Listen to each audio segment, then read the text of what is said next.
One of the areas of controversy within the church is the origins of the book we know as the Book of Abraham.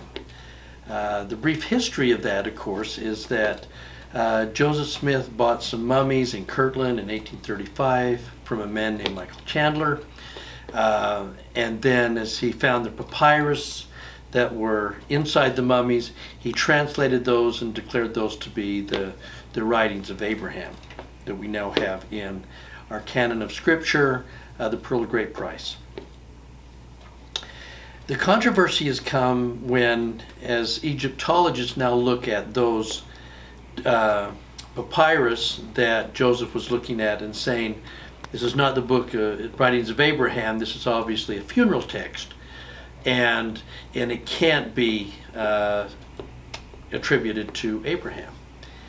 Now, as LDS scholars look at this, there are two possibilities that arise from this. Number one is the fact that there's another papyrus that we don't have. It's called the missing papyrus theory. That there's another papyrus out there, might have been burned in a fire in Chicago, but we just don't have it, and Joseph was actually looking at that.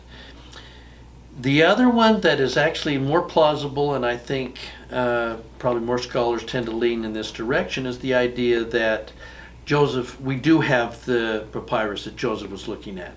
It is a funeral text for the Egyptians and not the writings of Abraham, but it inspired a revelation-like experience for Joseph, the same way that perhaps when in translating the Book of Mormon, they didn't always have the plates in front of him. Sometimes the plates were in the woods and he's still translating for Oliver Cowdery what it is that he's reading.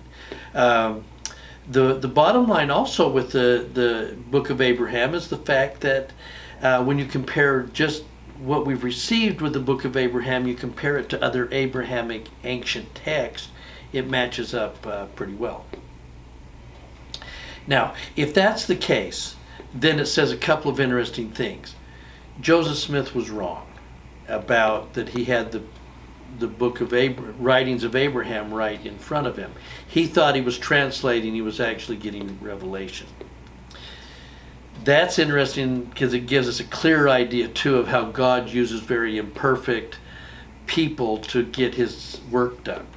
It should be comforting for us that he would use an unlearned farm boy and pour beautiful revelation through him, even if Joseph didn't even know at the time exactly what it is that he was doing. That's testimony builder to me, that how the Lord uses any of us to accomplish his works, even if we don't always know what it is that we're doing, and we just kind of let him be in charge. So to me, the Book of Abraham and the beauty that is the things that were revealed there shouldn't be obscured by we're trying to understand exactly the origins of where that came from, but the origins might even be more intriguing and tell us something more about how God works almost than what's in the book itself. Anyway, hope that helps. That's today's message.